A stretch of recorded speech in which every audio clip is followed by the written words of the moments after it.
Bismillahirrahmanirrahim. Abincin zuciyata. Babi na 72. Kar ku manta da like, comments, and gode. Kallon kallo ake yi a falon, kowa da abin da yake rayawa a ransa. To anan muka tsaya yanzu kuma za mu ci gaba. Karima ita ta fara buɗewa, zannuwar roba guda 5, sai atamfofi guda 10, leshi guda 2. Karima ta tashi tsaye tana mai da jaka, ta rufe tana kallon su ta ce, wannan kayan ne shi Alhaji Yusuf ɗin ya bayar da kansa a kawo? Wallahi ƙarya kuke yi. Ba zai yiwu ba. Ba zai yiwu ba na ce. Yattawa ta fara da zan fara aurarwa, ku kawo min irin wannan kayan matsiyata a cikin gida irin wannan ga kishiyoyi? Wallahi ba zai yiwu ba. Ta fashe da kuka. ‘Yan uwanta suna ba ta hakuri sai bala'i take. Ta daga hakan ta fatali da su a waje. Ku tashi ku bar mana gida. Gidan arziki ba na matsiyata ba. Dan dai rikici da zage-zage kore da Karima da in kawo kaya. Daga ƙarshe dai har da ba hammata iska. Matan gida suna ji. Ba wacce ta fito, sai momi ce ma don ta ƙara tusa mata baƙin ciki. Ta fito jaje, daga bakin ƙofar ta ce, ashe kuma dai abin arziki ya koma na tsiya. To Allah dai ya kyauta.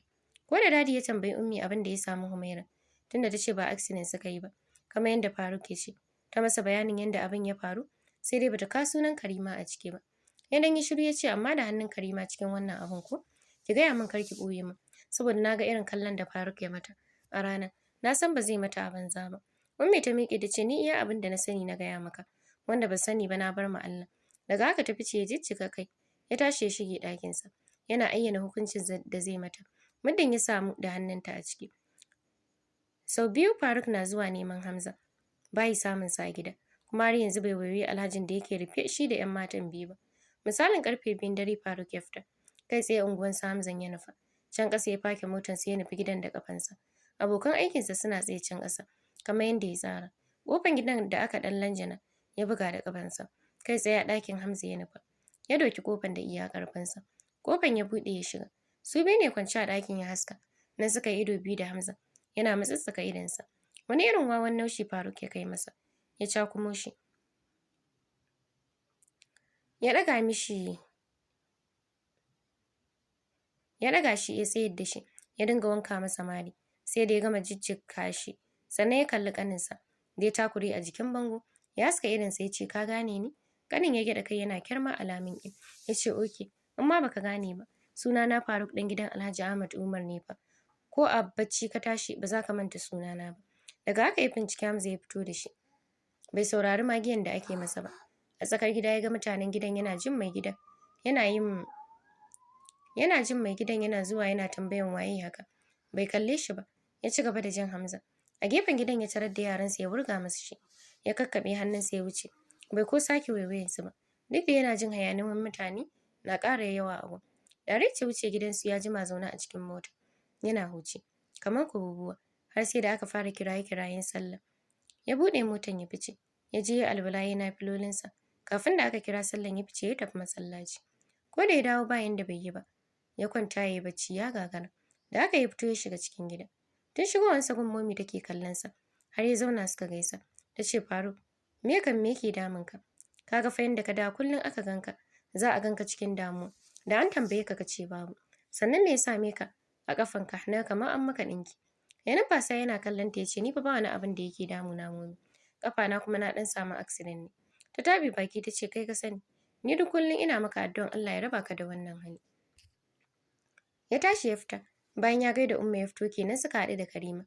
Ya gaishe ta wuce sashen Ummi. Humaira tana zaune akan sallaya da Qur'ani a gabanta. Kallo ɗaya mata ya mugun ƙara ɗaure fuska. Ya kalli Sadiq da ya fito daga ɗaki ya ce, ina Ummi? Ya ce tana ɗaki. Sannan ya juya Humaira ta kalle shi a sanye ta ce ina kwana bros. Tattare fuska ya kaman ba zai amsa ba ya ce lafiya. Ya juya bayansa. Ummi tana fitowa ya gaishe ta ya fice. Misalin 10 na safe, labarin kama Hamza ya samu Karima. Cikin kuka ta shiga sashen dadi tana gaya masa. Faruk ya shiga gidansa ya dukan mutuwa ma Hamza. Ya tafi da shi. Wani irin kallo dadi ya dinga mata. Sannan ya kira Faruk a waya. Bai ɓata lokaci ba ya zo. Yana ganin Karima a gun ya ƙara ɗaure fuska. Ya zauna a gaban dadi. Faruk, me tsakaninka da Hamza, ƙanin Karima? Dadi ya tambaya. Ya shafe mintuna 3 yana kokawa da zuciyarsa. Da ƙyar da ya buɗe baki ya ce dadi, ina zarginsa da aikata wani laifi ne. Amma da zaran an gama bincike ba a same shi da hannu a ciki ba, za a sallame shi. Dadi ya gyaɗa kai ya ce, shikenan je ka abinka. Gaskiya za ta yi halinta. Allah ya taimaka. Ya miƙe ya fita. Karima ta rushe da sabon kuka ta fita.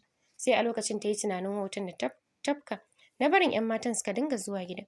To amma ya aka yi sunan Hamza ya fito a kes din? Alhali kuma ya ce mata da wani Alhaji zai haɗa Humaira. Ko dai abin ya kwaɓe. Sunansa ba zai fito a ciki ba. Humaira tana zaune ta rabka tagumi tana tunanin irin share tan da yanzu Buros yake yi a gidan. Ko da ta gaishe shi a mugun daƙile yake amsawa. Karfa kallon 'yan iska ya fara mata. Bata san lokacin da hawaye ya gangaro mata ba. Tana ta jan hanci tana share hawayen. Sadiya ta shigo. Ta dan kalle ta da mamaki ta ce, "Oh, mai hali dai baya fasawa. Humaira, me kuma ya same ki?" Humaira ta share hawayenta tana kallon Sadiya ta ce, "Ba na baki labarin abin da ya faru ba. Tun daga ranar, Buros ya daure min fuska. Ko na gaishe shi a wulakance yake amsawa. Wata ran ma baya amsawa. Gaba ɗaya ya tsane ni." Sadiya ta yi mugun mai da dariyanta. Ta dan kalle da ta ce, "Dama yana saki miki ne?" Buros kam in ce dama haka yake. Kuma da kika ce ya tsane ki Humaira, dama in ce hakan ake. San ba a gane abin da yake so da wanda ba yi so. Ko kin manta ne? Ta ciro baki ta ce duk da haka. Dama halinsa yake amma wallahi a gani yanzu abin ya ƙaru. Fushi yake da ni. Ni tsoro ɗaya kar ya dinga min kallon 'yar iska. Wannan karan kam sai da Sadi ta dara. Dan ta kasa mai da dariyanta. Ta ce, "To ki same shi man ki masa bayani. Na san ai ba zai saurare ni ba." Sadiya ta ce, "A'a, ta nan kuma ai mutum ne shi mai saukin kai. Duk abin da kika masa, muddin kika same shi a tsanaki zai saurare ki. Har ku fahimci juna. Zo mu je yana sashin Hajja. A can na baro shi. Ya rafka tagumi. Wallahi duk ya rame biki gan shi ba." Ta tashi a sanye za su fita kenan wayanta ya hau ruri. Tana duba ta ga Nabil. Ta dan kalle ta ce, "Barin amsa waya. Wunin yau ban kunna wayan ba sai ɗazu. Saboda shi. Nakan gaji da wayan yaya Nabil wallahi." Daidai lokacin ta daga. Tun ba su gaisa bai ce, "Wai kika kashe wayanki mai wai?" Ta dan yi murmushi ta ce haka kawai. Ya ce, "Oke to ga na waje ina jiran ki." Ta zaro ido ta ce, "Dan Allah me yasa baka gaya min zaka zo ba? Da yanzu ka zo ka samu bana nan fa." Ya ce, "Sorry sweet. Har yanzu sorry sweetheart. Yanzu tunda Allah ya sa kina nan din. Fito mu gaisa." Ta je wayan ta dauki hijabin ta har ƙasa ta sa ta fita. Yana tsaye a jikin mota. Tun fitowanta yake kallonta. Yana murmushi har ta iso shi. Kanta a ƙasa suka gaisa. Ya ce, "Amarya ba kya laifi." Murmushi kawai ta ce, "Yahuda. Ya anti Mima da su momi." Ya ce, "Duk suna lafiya. Sun ce a gaida ki." Ta ce, "Ina amsawa." Yara tsayuwansa yana kallonta ya ce, "Jiya dad ya yi waya ma dadinku. Cewa za a kawo kaya. Sai kawai yake ce masa wai sai an je Adamawa. An yi gaisuwan family. Babanki kafin a kawo." Na yi mamaki sosai na tambaye shi dama ba shi bane asalin babanki? Sai ya ce min wai ashe tun zuwansu na farko dadin ya gaya musu. Amma ni kika ki gaya min ko? Mai da ta dan ɓata rai ta ce, "Ba kin gaya maka nayi ba. Lokacin ka san hakan ne bai yi ba. Amma yanzu da ya ai gashi ka sani. Ko zuwa Yolan ne ba ka sani." Ya zaro ido, "Haba dai Humaira. Ko ƙasan nan aka ce in bari a kanki. Wallahi a guje zan bar shi. Bare kuma nan da Yola. Kawai dai na yi mamaki ne. Ai gobe ma insha Allahu za mu tafi. Tuni mun gama shiri. Kawai dai na yi mamaki ne ban taɓa sanin cewa mahaifinki ya rasu ba. Sweetie na. Allah ya gafarta masa. Ya sa aljanna ce makomansa. In tamu ta zo Allah ya sa mu cika da imani amin." A raunane ta ce, "Amin na gode sosai." Tana ɗago ido ta ga Faruk na fitowa daga ciki. Sosai ƙirjinta ya buga. Har ta rasa nutsuwanta. Nabila ce, "Ya school yau kin je kuwa?" Ta girgiza kai ta ce, "Kwana biyu bana jin daɗi ban je ba." Subhanallah me kuma ya same ki? Kasa amsawa ta tana bin Faruk da ya nufi motarsa. Kamar zai tsaga ƙasa don sauri. Ya buɗe motar ya shiga ya bincike ta da wani irin mugun gudu ya fita. Nabila ya kalli Humaira kamar zai fitar da ƙwalla ya ce, "Humaira." Ta dago a kasalance ta kalle shi. "Dan Allah gaya min me yasa kika ɗauki mugun tsoron gayan nan kika sa a ranki? Sannan me yasa a duk lokacin da muke tare da ke da ya gifta shikenan kin fita a hayyacinki? Please Humaira, gaya min dan Allah." Ta sauke ajiyar zuciya ta ce, "Wallahi ya Nabil, ban san ta yadda zan maka explain ka gane ba." Ya jinjina kai yana haɗiye wani abu a ransa ya ce, "Shikenan, ni zan tafi. Gobe insha Allah iwar haka muna Yola. An karki kashe wayanki." A sanye ta ce, "Insha Allah." Allah ya kiyaye. Daga haka ya shiga mota ya fice a gida. Tunda ta koma ciki ba ta da sukuni. Da daddare tana kan sallaya. Ta ji dawowan Faruk. After 10 minutes ta tashi kamar munafuka ta shiga kicin. Ta dauko abincinsa da fita. Kai tsaye sashensa ta nufa. Ta dan kwankwasa yana zaune ya tallafi haɓansa. Sai yana kan TV. Ya ce shigo. Ta tura kofar kirjinta yana buga ta shiga. Tunda ya fuskanci ita ne, ya mai da bayansa cikin kujera. Ya kwanta. Bai dago ya kalle ta ba. ta wuce ta je ta ajiye kulan a dining. Ta gefen ido yake kallon ta. Har ta gama ajiyewa ta juyo. Tana kallon sa ƙasa-ƙasa. Sai da ta zo dab da shi ta ce sannu da dawowa bros. Yana sauke numfashi kafin ya amsa. Bai yadda sun haɗa ido ba. Kasa tsayawa ta yi kamar yadda ta tsara a ranta in ta ajiye abinci. Sai ta zo ta masa bayanin abin da ya faru. Ya daina mata kallon da yake mata. Amma gaba ɗaya tsoro ya hana ta. Haka ta fita duk ranta a jagule. Washegari ta gama shirinta na makaranta misalin ƙarfe 8 ta fito da takarda a hannunta. Ta kira Sadiya a waya. Ta ce mata Mommy ta aike ta. Amma yanzu za ta dawo. Ta fito kenan ta hango Faruk zaune da system a gabansa. Ta iso gare shi da sallamanta. Ya amsa. Ta ce ina kwana bros? Ya ce lafiya. Sannan ya miƙo mata leda ɗauke da drugs ya ce kai mahajja. Ta karɓa ta juya. Tana dawowa ya miƙa mata hannu ya ce ba ni wayanki. Ta miƙa masa a sanyi. Ya karɓa ya ɗan yi duba-duba a ciki. Sannan ya miƙa mata. Ya ci gaba da abin da yake. Tana kallonsa ta ce bros bai ansa ba. Bai kuma kalle ta ba. Ta sake kiransa. Ya saki siririn tsaki ba tare da ya kalle ta ba. Ta ce ka ce za ka canja min kos. Ya murtuke fuska ya ce na fasa. Ta dan numfasa tana kallonsa ƙasa-ƙasa. Ta ce don Allah bros in gaya maka wata magana. Kamar ba zai amsa ba ya ce ina jinki. Ta dan rusunar da kanta ta ce Allah bros ranar fa ba a san raina wa'innan ɗinnan suka tafi da ni ba. Ya mugun ɗaure fuska bai ce komai ba. Ummi ce ta aike ni gidan inna. Na fito sai na haɗu da su suka yi ta min magana.